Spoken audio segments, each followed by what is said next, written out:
Play ball.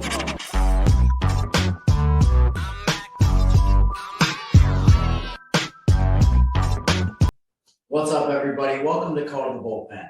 I'm David Payne alongside Brad Zampar and Jimmy Miller. Let's play ball.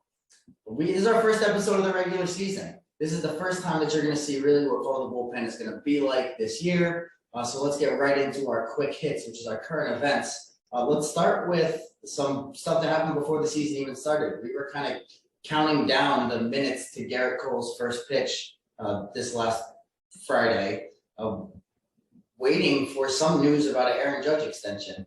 Brian Cashman called a press conference at 11:15 before the game, and everyone kind of knew that there was going to be no deal there, which is really unfortunate. I'm not even a Yankees fan, and I want to see that guy get locked up.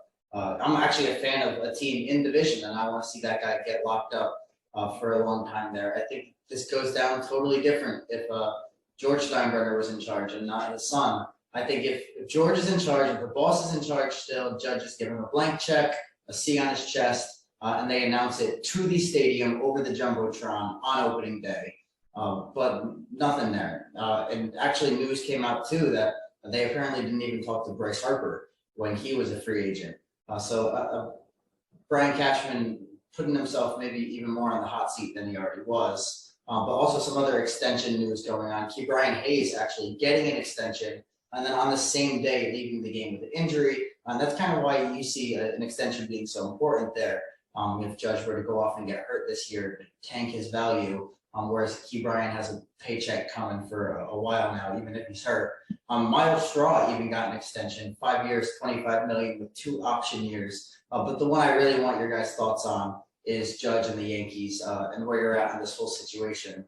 One thing that stood out to me personally was Anthony Rizzo at a press conference saying something like there's no loyalty in this game anymore. Look at Freddie Freeman. He's not on the Braves anymore. Obviously, Rizzo himself not a member of the Cubs anymore, which he was a longtime member. So where are you guys at in this? You like it for Judge that he's betting on himself? You like it for the Yankees that they're not giving him the money? Where are you guys at? Let's start with you, Jim.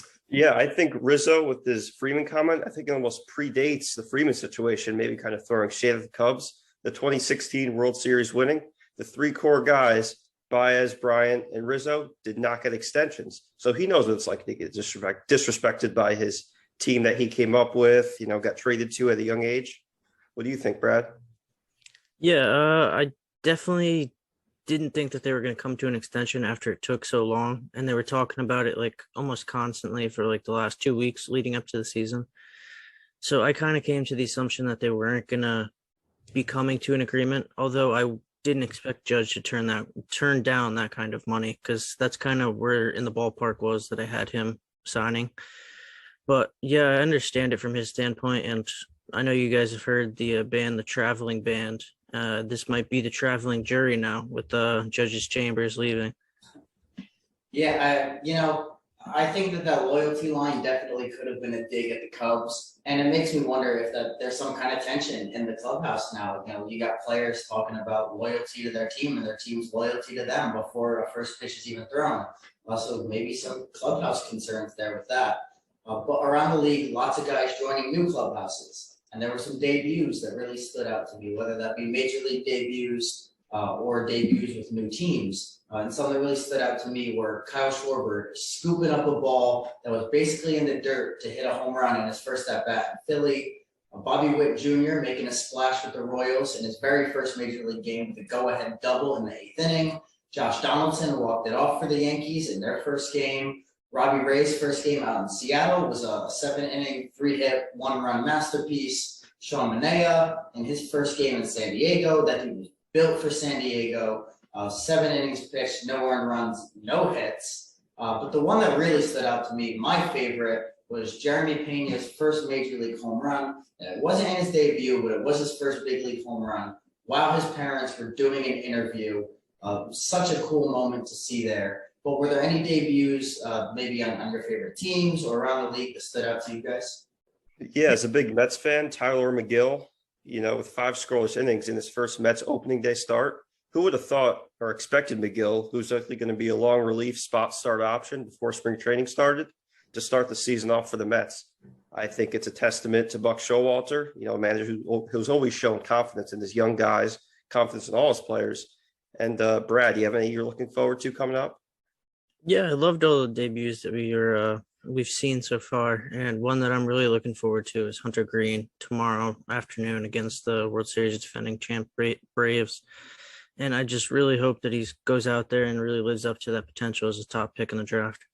That's been such a long time coming. Like, I've been excited about Hunter Green for as long as I can remember. Like, as long as the draft has been on MLB Network, I've been hyped about Hunter Green coming up. So I'm super, super excited to see what he can do. He was like touted as the two-way guy before Shohei came along. And like, obviously Shohei has the two-way guy title now, but Hunter Green was like going through high school. He was the guy we were looking at as like the two-way guy. But Jim, you just brought up this Mets series or Mets-Nats series. Run me through some of the drama that went down in that series there. Yeah, so the Mets been hit 4 times in the past 2 games, and it all came to a head last night after Lindor took a pitch from Steve Cishek, veteran reliever, to the chin protector. Buck Showalter came charging out of the dugout, screaming, explicitives towards Cishek, charging out to the mound. And after a brief, kind of screaming match, there was some pushing. Both sides went back to their dugouts. Yeah, it was I guess after the first game, there were a couple of hit by pitches, and Dave Martinez and Buck Showalter, I guess, talked after the game. And I guess they were saying that guys are still trying to get a grip on the ball. It's a new ball. But yeah, I mean, after 4 and 14 innings is what it was at one point when he got hit. I guess it warrants being there a discussion of what's actually going on. Yeah, I think the balls thing could definitely play into it. Offense was generally up around the league early on. You saw a lot of really good pitchers get hit around a little bit. And, that could have to do with the National League having an extra real batter in the lineup now, too. But even some AL guys like, Cole struggled early on. But this is why we love Buck Showalter, right? Buck Showalter's always been a guy that has his players back and was going to stand up for his players. And he was definitely seeing red after you saw your franchise player, Frankie Lindor, hit the ground there. And honestly, that chin strap, the C-flap, might have saved Lindor's life there. Because that pitch came in hot at his face. But this is why we love Buck. Brad and I are familiar with him from our days in Baltimore. We were at Manny Machado's first career ejection, and Buck was right next to Manny, hooting and hollering with him, not trying to pull him back or anything like that. So he's always been a fiery guy that has his guys back. But this reminds me a lot of the Wilson Contreras issue with the Brewers, who actually got hit by them again yesterday. He's been hit 59 times in his career, and 15 of them have been by the Milwaukee Brewers. And that's been a brewing hit by pitch issue. And it also coincides with this slippery stuff going on with the baseballs. So maybe that's a factor. I'd like to think that guys aren't, throwing at each other, especially this early in the season. But you never know. Brad, what do you got for us? Yeah, I have Lucas Giolito. He was placed on the 10-day IL today with abdominal tightness, and he's optimistic about not missing more than 2 starts, but I guess that's kind of not great to hear when you're optimistic about missing at least 2. So that sounds like a ramp-up period at least, and I don't know if the White Sox are going to be able to hold down that division so easily without their 1A and their 1B being hurt. So I wonder if that opens up the door for the other AL Central hopefuls in the Indians, the Royals, and the Twins and the Tigers, honestly.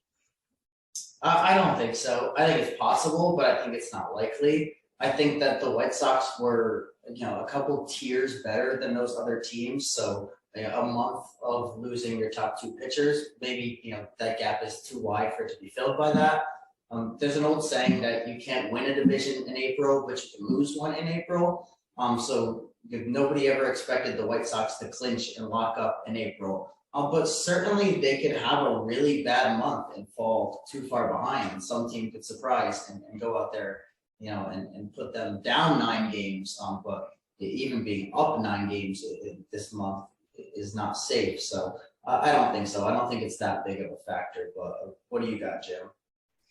I think with Giolito, I think he's waiting for his real big breakout year. I think he had a very good year in 2019. He made 29 starts, but he hasn't had that, Cy Young worthy season. And I think he needs that under his belt. It's a shame he's going to miss at least 2 starts. It really is. Yeah, so obviously we're not fully a week into the season yet. We've had a couple of days of games under our belt so far. So we don't have full players of the week yet, but we can go with players of the opening series and call it a players of the week. So on the major league side, Jim, why don't you take us through our players of the week for the opening series? So for AL player of the week, I have Alex Bregman. He went 4 for 8, 500 batting average, league leading 2 home runs and 4 RBIs. I went with Framber Valdez of the same Astros, 6 2/3 scoreless innings, just 1 walk and 6 strikeouts. AL Rookie of the Week, Bobby Witt Jr., game deciding RBI double in the first game of his career, just as you'd expect him to do. NL Player of the Week, I went with Jeff McNeil. Posted the 679 OPS last year, a down year from what we're used to seeing from him. League leading 5 hits and 1 home run yesterday on his 29th birthday. Sean Manaea is my NL pitcher of the week. San Diego Sean, 7 hitless innings versus the Diamondbacks with 7 Ks. And National Beer Day, Seth Beer, how fitting, walk-off home run in the first game of the season. And be sure to check us out on our socials on Tuesdays at 6 p.m. for our MLB Players of the Week at CTBP Pod. We'll be posting these on IG, Twitter, and TikTok. And Brad, the minor league side, these guys kind of just kicked off, right? They're a day or two into their season, but there's definitely been some standout performances in those couple of days, right? Yes, there have been. Down on the AAA level, I have a guy that's relatively close to home for me, and it's going to be Yusniel Diaz, who is an outfielder for the Norfolk Tides. He's the Orioles' 26th ranked prospect. He went 6 for 15. He hit 400. He slugged 933, which is good for third in AAA. His OPS is a 1,407, which is good for fifth in AAA. 2 doubles, 2 homers, and his 7 RBIs are tied for second in AAA. And down on the AA level, I have David Hamilton, who's a shortstop for the Portland Sea Dogs, who's not ranked inside the Red Sox top 30, but in his 1 game so far, he went 4 for 5. He hit 800, slugged 2,400. His OPS was 3,200. He hit a triple, 2 home runs, 7 RBIs, and he was actually in the Hunter Renfroe trade that brought Jackie Bradley Jr. back to Boston. And 1 level lower is going to be Christian Encarnacion Strand. He is a third baseman, first baseman for the Cedar Rapid Colonels, who are with the Twins organization. And he's the 29th ranked prospect there. He went 4 for 5 as well, 800. Slugged 2,000, his OPS 2,800. He homered twice. He had 9 RBIs, and he was a 2021 4th-round pick last year. Yeah, so one of those guys that I want to take a second to touch on is Yusniel Diaz, man, because there may have been a better performance across AAA, but maybe not a more important performance, right? This is a guy who was the Orioles traded for Manny Machado, who since that trade has been hurt and underperforming year after year. And this looks like maybe it could finally be the Yusniel Diaz that we traded Manny Machado for. So that's really why that's such an important standout performance there at the AAA level. But now let's bring back the best and worst umpire of the week. So Brad, give us our best and worst umpire of the opening series. So our best umpire of the week, of the weekend, I guess you could call it, but it was Ron Kupla. He did the Mariners and Twins opening day. It was a 2-1 game. His overall favor was plus .02 for the Mariners. His overall accuracy for the day was 96%, up from the average, which is normally 94%. And his overall consistency with his strike zone was a 97%, where the average is also 94%. But for the worst umpire of the week, it is going to be Jeff Nelson. He did the Rays and Orioles game yesterday. His overall favor was plus 0.76 for the Rays yesterday. So obviously 3/4 of a run in a 1-run ball game. And his most impactful missed call occurred in the 8th inning, where the Rays ended up taking the lead and winning the game. His overall consistency for the day was 92%, and his overall accuracy for the day was 85%, which is not where you want to be for Major League umpire.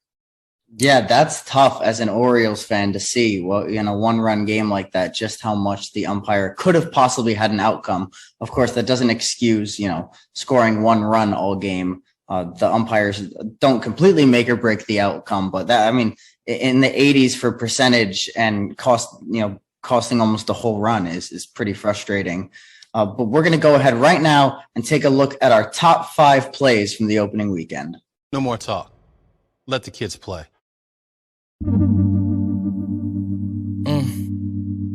I've been a ground to the left side. Bregman with a stop. The throw to first. Gets up. And I can put you in. Having Bregman out there, he's just a game changer. He's a gamer. He does everything right. You got the win. Urias on 2-2 up the middle. Diving play made by Bronco. And the throw in. And I can put you in. I can put you in.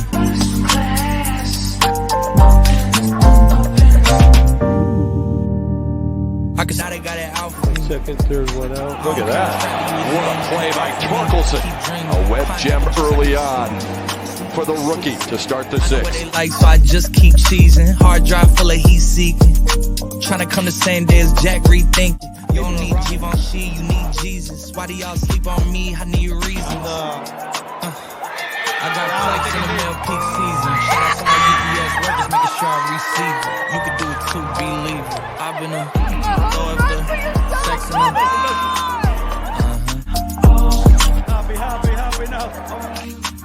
the Now that we've seen our top 5 plays of the week, we're going to go to Cooper, who has our colorized MLB photo of the week.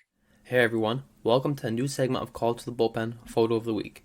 Each week we'll be highlighting a different colorized photo of some of baseball's best icons and moments. This week we feature a photo of Ted Williams touching home after hitting a walk-off home run on July 8th, 1941 at the All-Star Game in Detroit. As he arrives at home, Joe DiMaggio is there to greet him with Merv Shea as Joe Gordon looks on from the background. I chose this photo not only because it is a career highlight from Williams' historic career, but it also encapsulates the aura of the 1941 baseball season. As many were enamored by DiMaggio's historic 56-game hitting streak, which stretched from May 15th to July 17th, his rival in Boston was quietly cementing his own legacy. At the break, Williams batted .405, but still took a backseat to DiMaggio's eye-popping streak. In the bottom of the 9th, when DiMaggio stepped up to the plate with the bases loaded down by 1, everybody expected him to come through. Instead, he hit a weak ground ball, which looked like a sure double play.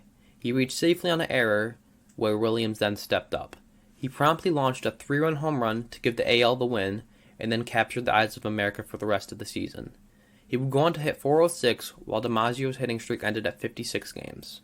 This photo perfectly captures the historic season these players will forever share together. You can find more photos like this on Instagram and Twitter at rewind_baseball. Now back to the guys. Thanks to Cooper for that awesome photo. Now we're going to head to our Power and Sour rankings. The Power and Sour rankings are presented by Fit and Faded. Fit and Faded promotes cannabis as a dietary supplement for fitness enthusiasts. Head over to fit-faded.com to check out their products, ranging from athleisure wear to protein and pre-workout to CBD products. So we're going to kick it off with the Sour rankings, which is the worst of the worst across the league. And who could be worse than Rob Manfred, coming in at number 1 on this week's Sour rankings? At number 2 are the Oakland Athletics. Number 3 is the Pittsburgh Pirates. Number 4 is the Cincinnati Reds. And number 5 is my Baltimore Orioles. Hopping over to the best of the best on the Power rankings, counting it down from 5. Number 5 is the Tampa Bay Rays. Number 4 is the defending World Series champion Atlanta Braves. Number 3 is the Chicago White Sox. Number 2 is the newly stacked Toronto Blue Jays. And of course, number 1 is the juggernaut of the West, the LA Dodgers. If you want to see numbers 6 through 10, you could head over to @CTBP Pod on Twitter, Instagram, TikTok to get the rest of the rankings.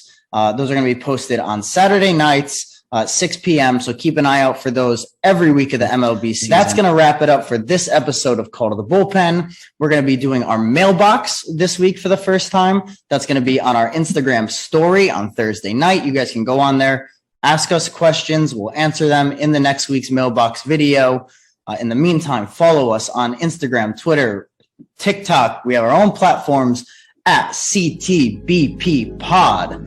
Follow us at The David Payne, at Brad Zampar, at Jimmy_Miller4. And we'll see you guys back here next week for episode 2.